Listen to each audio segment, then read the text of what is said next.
Hey.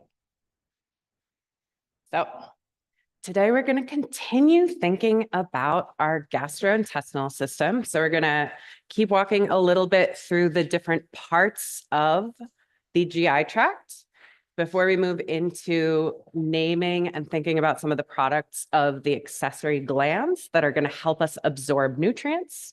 And then we'll step through in order how we absorb different types of macromolecules as they move through the GI tract. Okay. And how far we get through that will depend. Okay. So when we left off, we had followed the passage of food from the mouth, where we're adding saliva with some salivary amylase in it, lubricating the food and beginning digestion of carbohydrates. And we followed that food passing through the pharynx into the esophagus. And we talked about the composition of the esophagus, the fact that it has two esophageal sphincters, one made of skeletal muscle, therefore under voluntary control, and then passing down farther in its distal portions. It's made of smooth muscle under involuntary control. So moving into the parts of your swallowing and digesting that you're really not in control of consciously. Okay. So we had moved from the esophagus through that lower esophageal sphincter into the stomach, where we have our holding chamber for food. So we're mixing in the stomach our food that we've chewed and begun a little digestion using enzymes in our saliva with our gastric juices. Okay. So to understand the gastric juices, we're thinking a little bit about the gastric pits. Okay, so the gastric pits are in the wall of the stomach. And what we see here is we've got like a little hole, right? That's the pit part. And it leads into a narrow portion called the neck, right? And then we think of this bottom larger kind of opening as the gland part of the gastric pit here. Okay, so that's what we're looking at. So we have a bunch of things that we're making in the gastric pits that are going to help us with digestion in these gastric glands. Okay.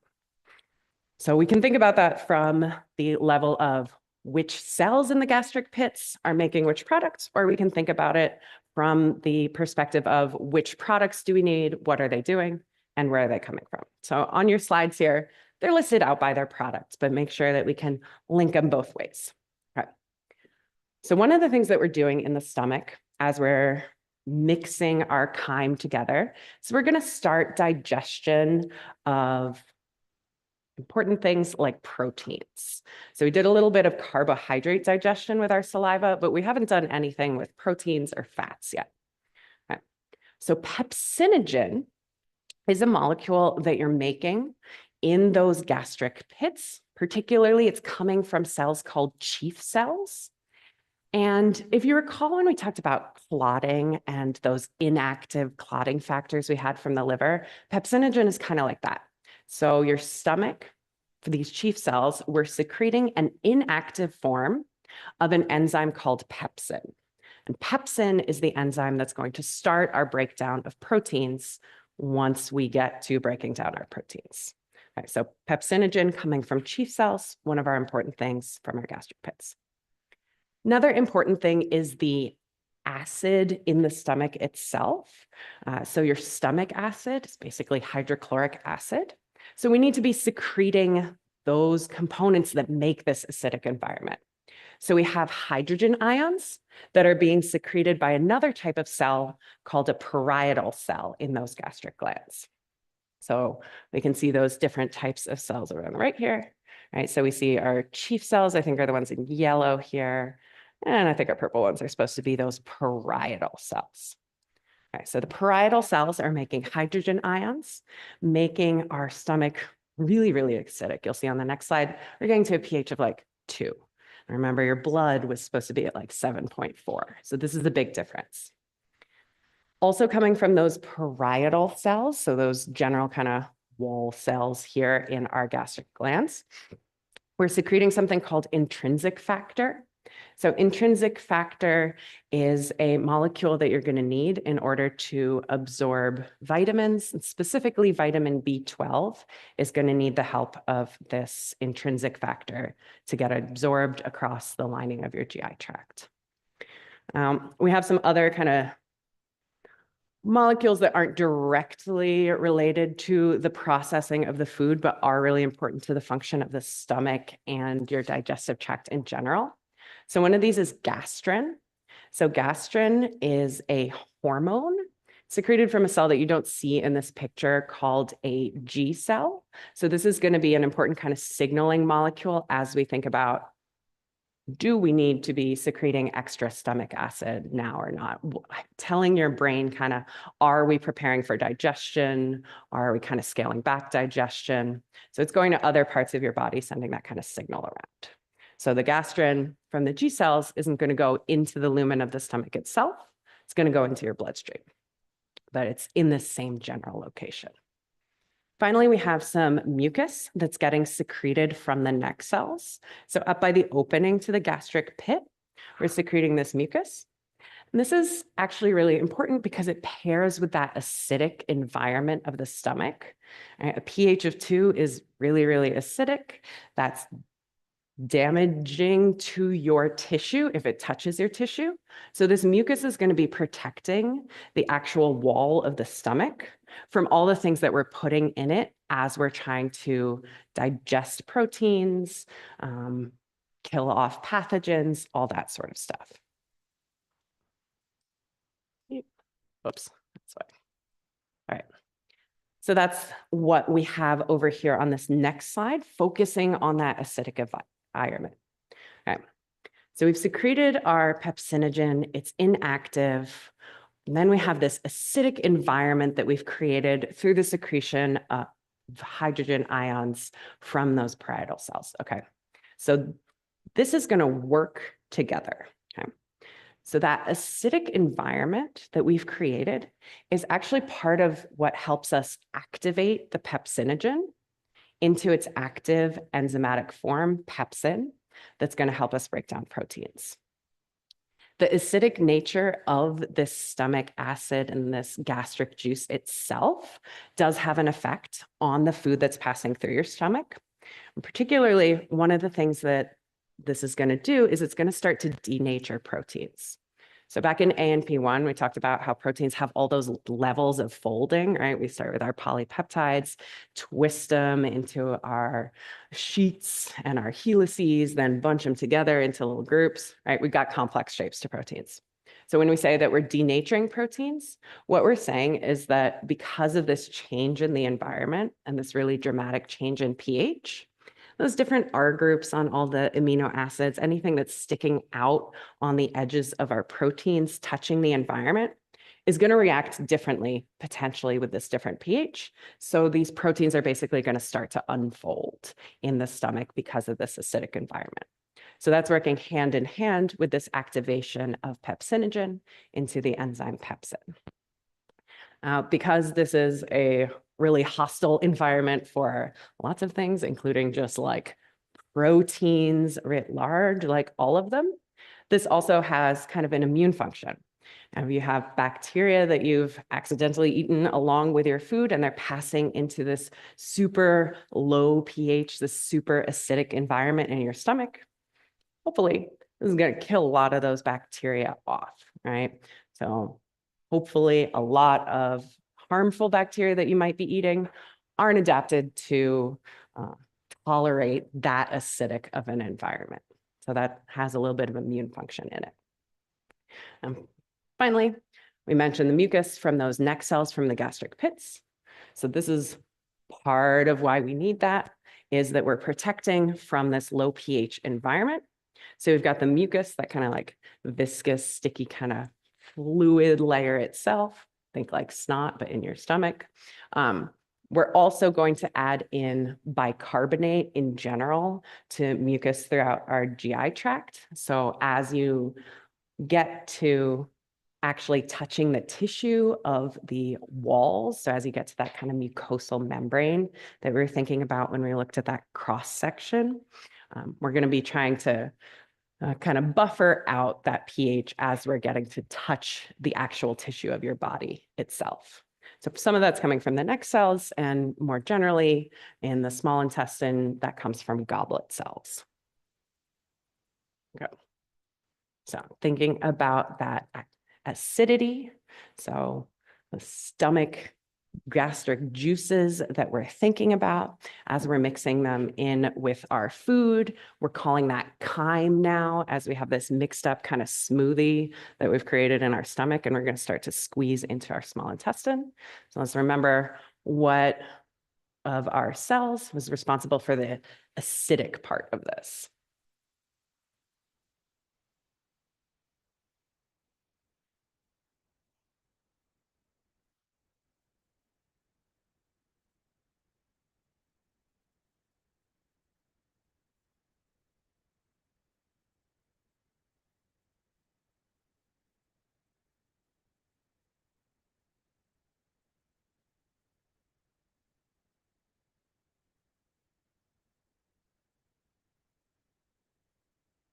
Let's take a quick look. Okay, cool.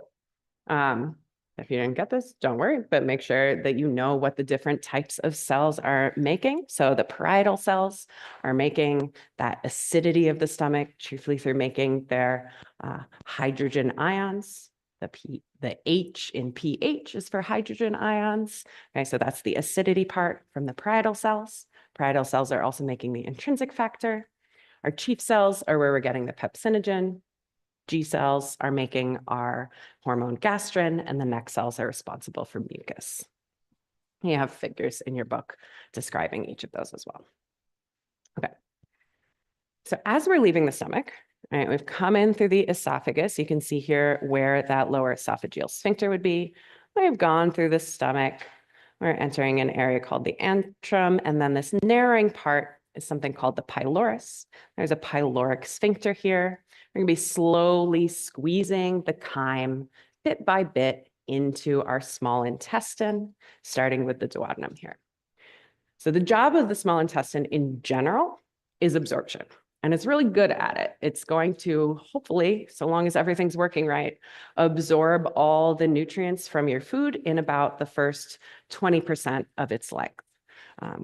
So we're going to see that when we look at features of the small intestine, the walls of the gastrointestinal tract there are really going to be adapted to create a large surface area so that we have lots of room for the food you're eating to bump into enzymes that'll break that food down into molecules that you can then absorb across the wall of the small intestine. Now, in general, it's kind of coiled around. You've seen it in lab. It's all kind of mashed together a little bit. If you were to stretch it all out, it would be like 8 to 10 feet long. We saw that it's attached to the posterior wall of the abdomen with a mesentery. So it's got the ability to move, but it's also kind of anchored in place a little bit. We're in general finding it from the stomach to the large intestine. We're calling it the small intestine, partially because that tube is just a bit narrower than when we get to the colon or the large intestine. So we're going to be digesting stuff, meaning breaking down molecules. We're going to be absorbing stuff, so actually pulling it into the bloodstream, pulling it into the internal environment of your body as we pass through first the duodenum, then the jejunum, and then the ileum. Okay. So if we're thinking about what you wouldn't have seen in lab, features that are nevertheless important about the small intestine and its wall, we want to think about that need to digest and absorb. Okay, so we're going to be increasing surface area dramatically in the small intestine. We have a couple of ways we do that, right? So I'm going to kind of redraw these pictures just to emphasize for you what we're thinking about, but they're all on there. Right? So if you were to zoom in on a component of the small intestine, be it the duodenum or the jejunum or over as we get to the ileum, you're going to notice on a microscopic level, we're going to have these structures called villi. So basically projections, like little nubs coming out. Right, so that's one way we're increasing the surface area versus drawing a straight line. Right, we already have more places now that we can come into contact with the wall of the GI tract.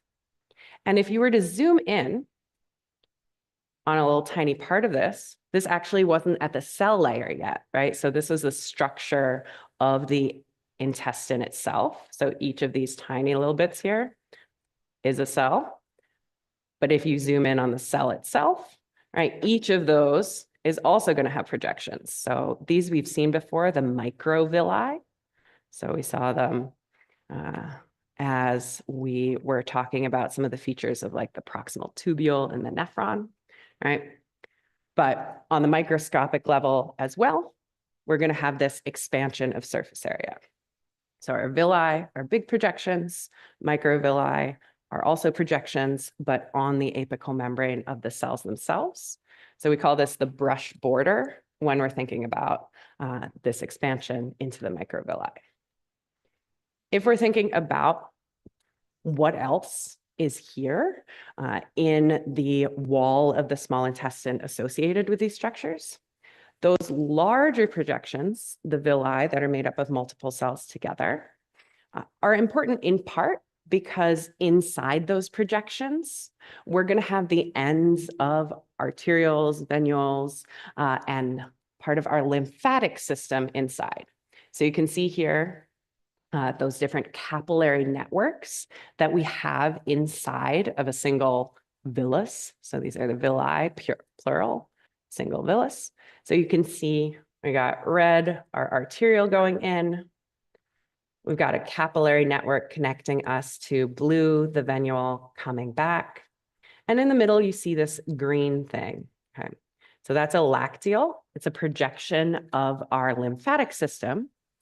It is actually here in the intestines going to be important not just for returning fluid to the body or for immune function, but actually helping us with the absorption of fats. So as we move into our digestion and absorption, we're going to see that these things come back. We're going to be absorbing carbohydrates and proteins kind of directly into the bloodstream. But when we think about the absorption of triglycerides, the absorption of fats, we're going to involve the lymphatic system a bit here. So they're all packed in, nicely arranged inside these villi that are helping us expand the surface area. So now we've got surface area of the small intestine in close contact with our blood flow and our lymphatic fluid so that we can absorb things efficiently. Another thing that we would see if we were looking at our small intestine, you can see that between the villi, we have these kind of divots, these dug out areas. So these are the crypts of Lieberkühn. These are one of the places that we're going to be secreting a bunch of bicarbonate, and specifically a fluid that has a lot of bicarbonate in it.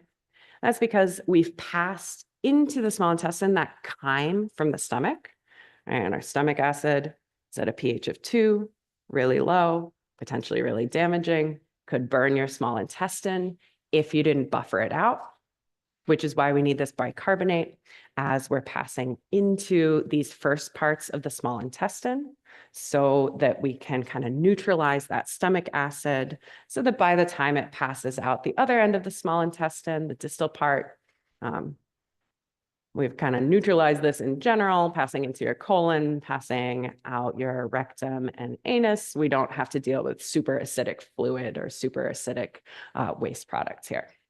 Okay, so we're going to secrete this bicarbonate-rich fluid in the first parts of the small intestine, the proximal parts. We like to reuse bicarbonate, so we're going to reabsorb it in the distal parts of the small intestine, so as we approach the colon. Okay. Other things that are happening as we're passing through the small intestine. So the first part of the small intestine is the duodenum. Okay, so we're passing from the stomach here into that structure that kind of goes into the posterior wall of the abdomen and then pops back out, as you may or may not have noticed in lab. Something really important happening here is that we're going to be dumping in a bunch of enzymes and we're going to be dumping in bile right here as we're entering the first part of the small intestine. So we're going to have a connection between the pancreas, which is going to be one of our accessory glands, and the duodenum. And the pancreas is going to be giving off its pancreatic juice and putting it into our small intestine here in the duodenum. So this is going to include a bunch of digestive enzymes for digesting lots of different types of macromolecules. And we'll talk about those separately as we talk about the pancreas. It's also going to include, yet again, more bicarbonate, helping us neutralize that acidity of the chyme that's coming directly from the stomach. The other thing that we're putting into the duodenum is bile. So bile is going to be made by your liver and kind of stored by your gallbladder if you're making extra, if you're not eating fatty foods at that particular moment. But whichever is the case, they're going to go into your common bile duct, and they are going to dump into the duodenum as well, kind of alongside that pancreatic juice. So we're going to have very important bile salts in that bile that are going to help us digest our lipids. So our fats are going to involve the liver and the gallbladder as we think about their digestion and absorption. Right. So since we've mentioned the liver, let's take a look at the liver. So the liver is going to be important in a couple of ways. One is that it's going to be helping us make that bile and giving us those bile salts. The other is that blood has to flow through it. Okay. When we say that blood has to flow through it, we mean that in kind of a different, extra, more emphasized way than we do when we say blood flows through any like random organ in your body. So we're actually going to force blood that has been absorbing things from your small intestine and your large intestine. We're going to force that blood before it goes back to the heart to travel through the liver. Okay. So that's why you may have seen in lab that when we look at the veins of the abdomen, they don't just go back to your vena cava and go right back up to the heart. They all combine into this portal system.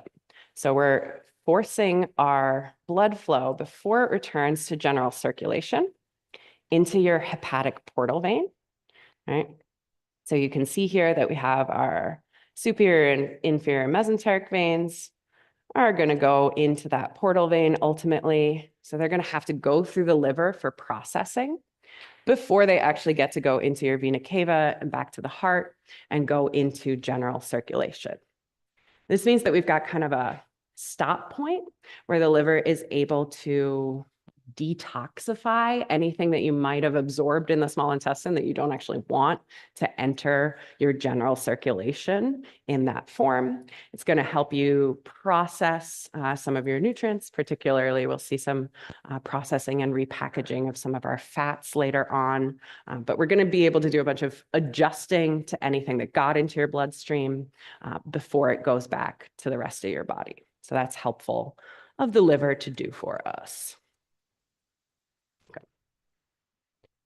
All right, so in general, we refer to this process as the hepatic portal system, right? So a portal system, we also saw one when we were looking at the pituitary, right? A portal system is anywhere where we have multiple capillary beds kind of in contact with each other.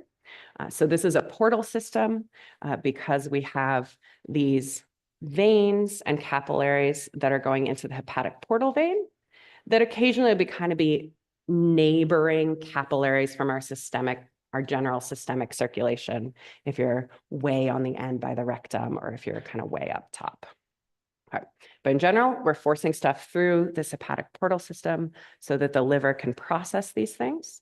So nutrients should be getting absorbed in your small intestine. So this first part, and if they are from your small intestine, you're going to go through mesenteric veins. Particularly, we now know from lab, the superior mesenteric vein into your hepatic portal vein here. Okay. And then from there, we do some processing inside the liver, pass into the vena cava, and go back to the heart. We don't have a similar system happening with our arterial flow. The liver is getting normal blood flow from the aorta through a hepatic artery, and your intestines are getting their normal oxygenated blood flow directly from branches off the aorta as well. So we're not forcing arterial blood through a different organ. It's just this venous blood that's returning to your heart with all the stuff it's absorbing. Okay. So those are structures related to the small intestine. Now we're going to pass into the large intestine. Okay. So the large intestine consists first of the cecum, which is going to be the first place where we see this kind of inflation of our gastrointestinal tract. So we're going to see kind of a big balloon sort of structure here as our small intestine enters the large intestine. So that's our cecum. And then we have our colon. So our colon has an ascending part, a transverse part, and a descending part before it enters an S-shaped part called the sigmoid colon, and then enters the rectum and ultimately goes out the anus.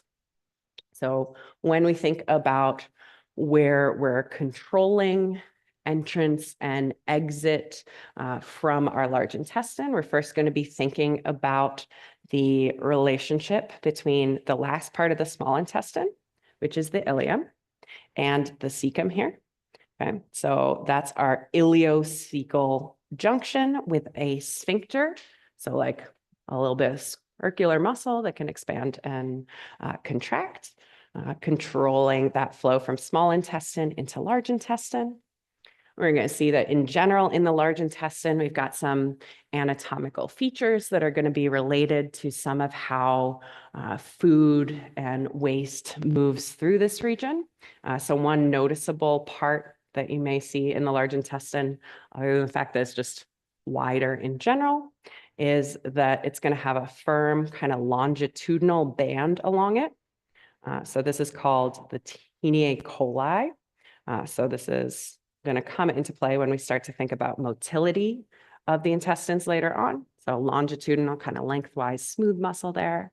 We'll also think about these kind of baggy areas, the haustra, later on as we think about movement.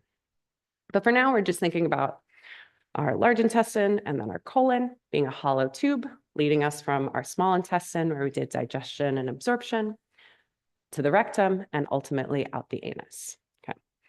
The general function of the colon is going to be to turn that fluid and kind of extra stuff passing from the small intestine into concentrated feces that you're going to excrete out. Okay. So we're going to be absorbing most of the water that's left in the fluid that you're passing through your GI tract in this region. And we're going to store the feces in this region until defecation, aka pooping. Okay. As we leave the large intestine through the rectum and anus, which are the part that follow the colon, we're going to pass through two sphincters as we exit the body. So your anus has both an internal and an external sphincter, just kind of like we saw with the esophagus, kind of like we saw sometimes with the urethra. So we're going to be controlling and not controlling parts of the exit of feces out of your body here. So your internal anal sphincter, so the one that's going to be inside, the first one you would hit if we're following the passage of food, it's made of smooth muscle, so that's not under your voluntary control. But the external anal sphincter is the one you could think about and contract because it's made of skeletal muscle. Now, in order for feces to actually exit your body, you need to relax both of them. That process would be referred to as defecation. Okay, so that's the tube. We went from the mouth to the pharynx to the esophagus, through the stomach, through the small intestine, which was our duodenum, jejunum, ileum, through the large intestine, which was our cecum, our ascending colon, our transverse colon, our descending colon, our sigmoid colon, then into the rectum and out the anus. So now we're going to zoom in on some of our glands that are secreting things that are going to help us digest our food and absorb it. Okay. So the general form of a gland is going to look a little bit like this. We focus most on it when we're thinking about the pancreas, as you'll see in a second, but this can be a generic gland for now. Okay, so your gland is going to have a body made of glandular tissue, and it's going to have ducts within it. Okay, so here we see the ducts So we're going to be producing different enzymes, like here in the body of the gland, often in these regions called acini, right? So these kind of blind ends here. And then we're going to pass those enzymes along with some water to help it flow out the ducts and dump things into your digestive tract, usually the duodenum, but not always, depending on which gland we're talking about. So we're going to have 4 general types of glands. Types of glands because we have multiple salivary glands. So our salivary glands are going to be in the mouth and the head, making saliva. We mentioned that saliva is lubricating our food, contains salivary amylase that starts to break down starches and glycogen.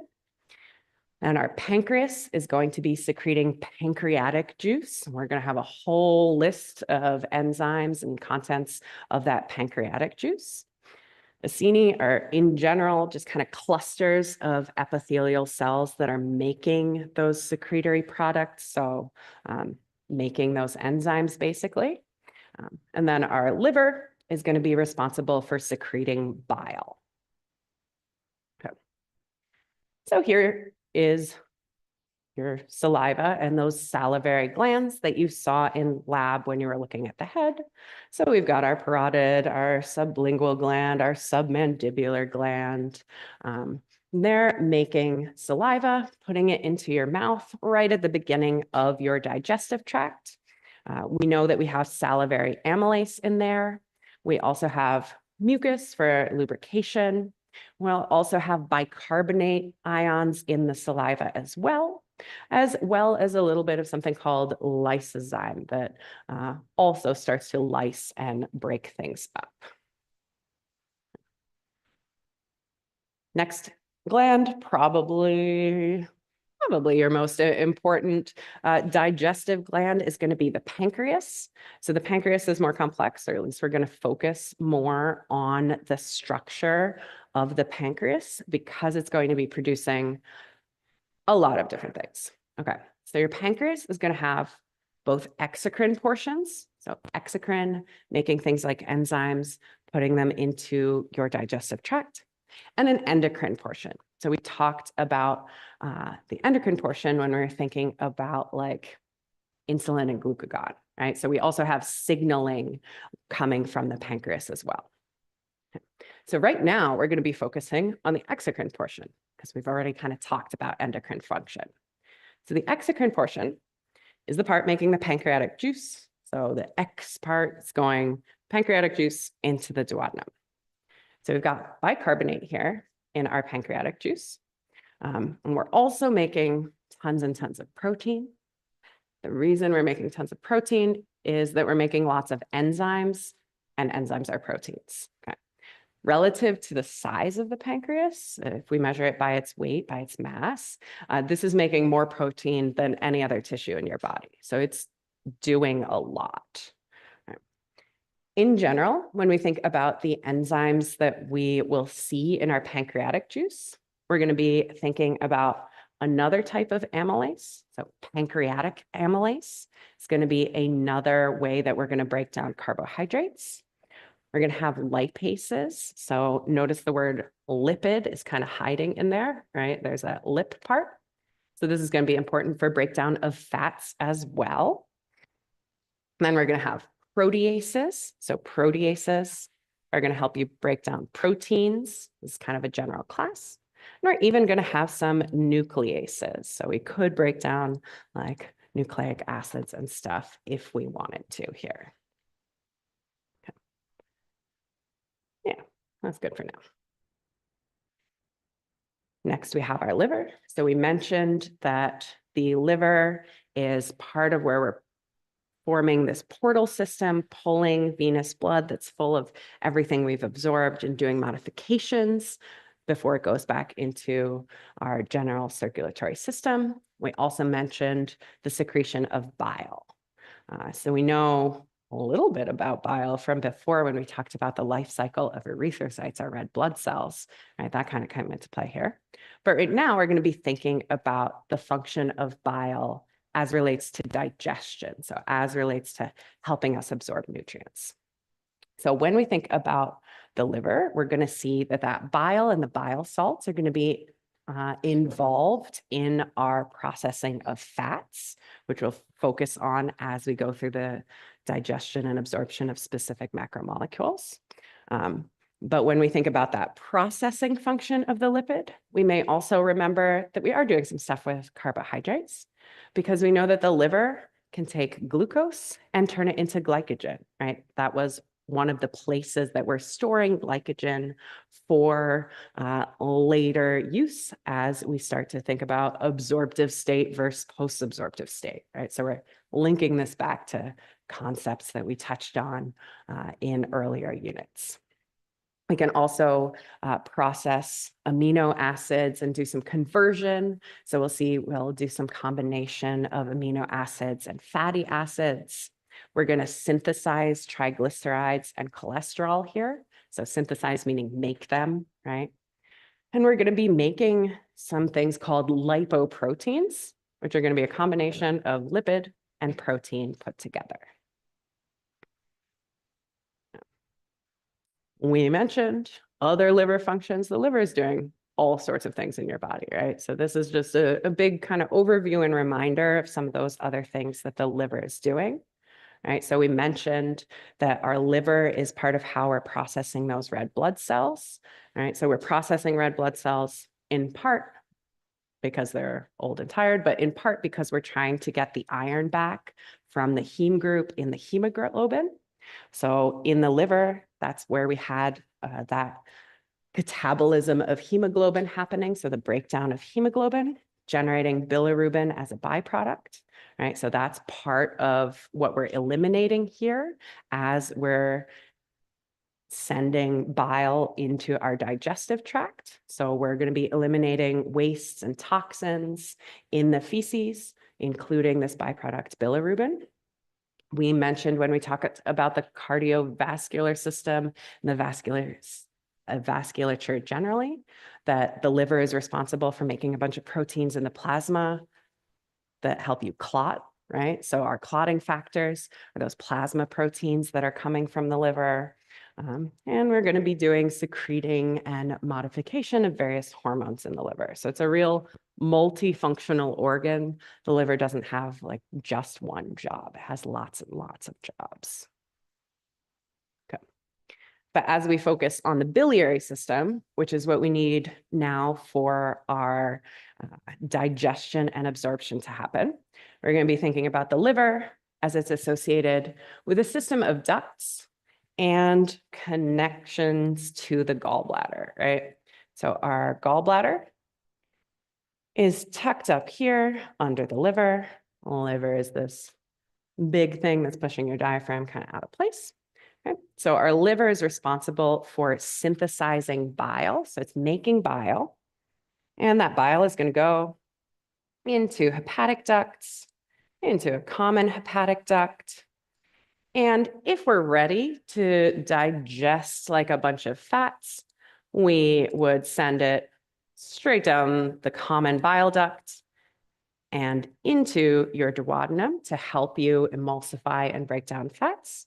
But if you're not ready to digest a bunch of fats, you're not eating right now, we might take a side route, go through the cystic duct, and put some of that extra bile into the gallbladder, which then itself would be able to contract and reverse this when it gets the right signal that you're eating fats that you need to process.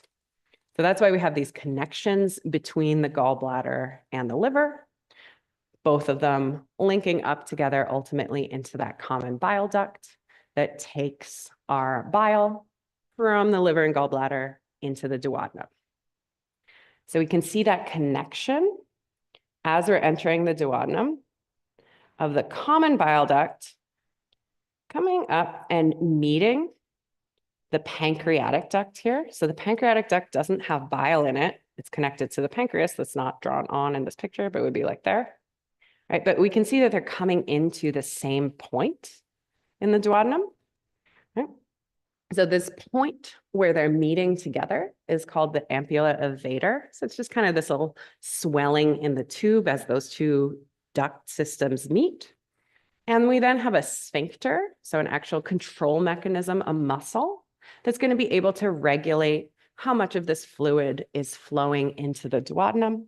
So we're going to be controlling flow from our common bile duct and our pancreatic duct into the duodenum using this sphincter of Oddi here.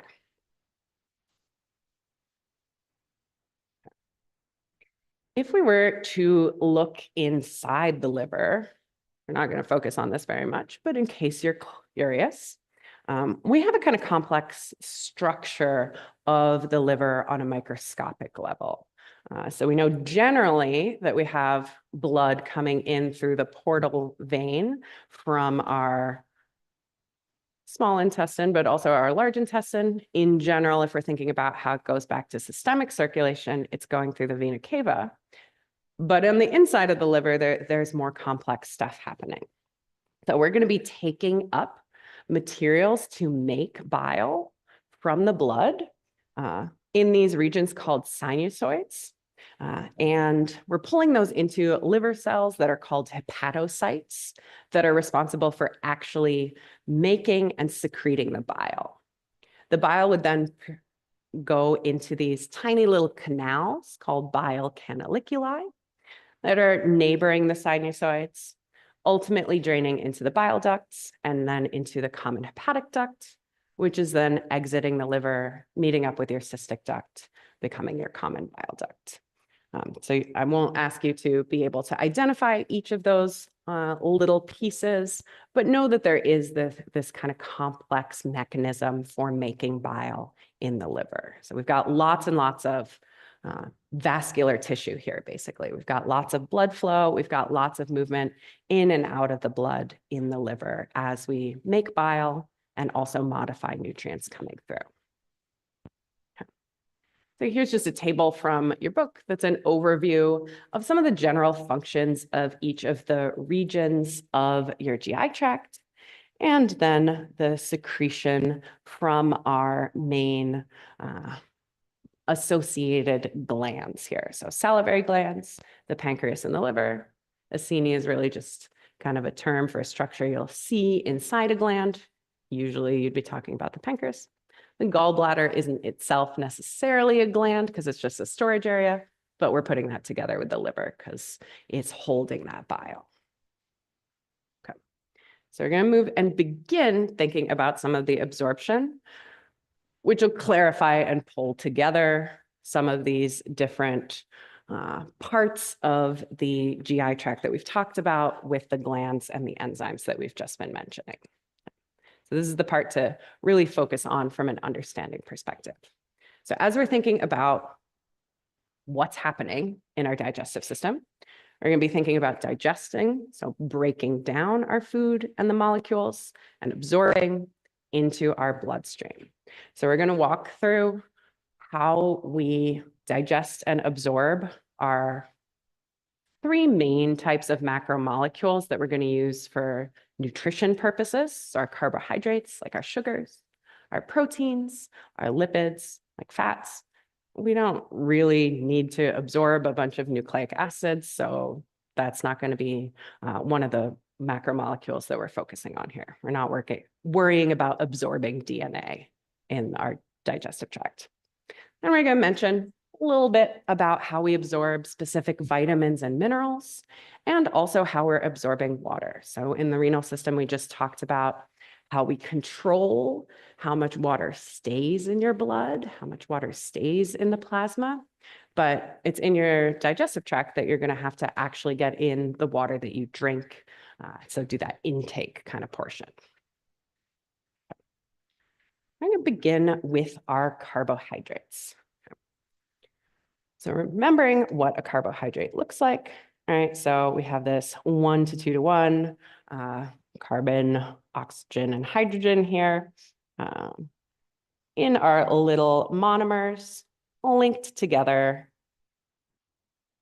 into larger storage polysaccharides, right? So a monomer or monosaccharide is going to be any one individual unit here. We usually think about glucose because when we think about making ATP, we're usually focused on glucose oxidation, usually through aerobic cellular respiration. but there are other types of monosaccharides. Are two big types of storage polysaccharides that we think about. When we're thinking about in your own body, we thought about glycogen a lot because that's what animals make. But now that we're thinking about eating food, a lot of what you eat is plants, right? Like bread. So we also have a large storage polysaccharide called starch. And that's how plants store their glucose. So if you want to absorb a carbohydrate into your body, right, like actually into your bloodstream, you're only going to be able to absorb a monosaccharide. So just one little monomer, one little subunit. So anything bigger than that, we're going to have to break up. So whether it's just two, a disaccharide, or more, a polysaccharide, we're going to have to use enzymes in order to break the bonds between those monomers so that we can pull them across the wall of the small intestine and get them into your bloodstream and move them around to where they need to go. So we're going to focus on the digestion of starch because that's really the main big carbohydrate that you'll be eating, although not the only one, right? You might be eating glucose itself, you might be eating sugars of various types, but starch is the one that you have to do the most breakdown. So digestion of starch is going to begin in your mouth, right? So you're going to chew up food, right? Mechanically breaking it down. And then you're going to start to use enzymes immediately in the saliva. So first we're going to have that salivary amylase come and start to break some of those bonds between our different glucose monomers in that larger starch molecule. So starting breakdown with the saliva in the mouth, passing through the pharynx, passing through the esophagus, passing through the stomach, passing into the duodenum, where we start to see the pancreas putting in its pancreatic juices. One of those enzymes in the pancreatic juice is another molecule for breaking down starch. So that pancreatic amylase is doing kind of the same thing as the salivary amylase. So we're cleaving, we're breaking apart chunks of the starch molecule, right? So we're going between, breaking stuff up. Okay. Now, because of the structure of starch, see how it has these branches in it, right? So these bends, we can't actually get to every single bond and separate every single monomer with just our amylases. So we're gonna get left with a bunch of little groups of twos, so disaccharides sometimes. And we're also going to get left with these corners that we don't know what to do with, called limit dextrins. So to finish out carbohydrate digestion, we'll have to move into the small intestine and have enzymes embedded in the small intestine that can break those down further into monomers that you can absorb. Okay. So we will stop there. And that kind of is what we need to know about carbohydrate digestion. So we'll recap this on Friday and move into proteins.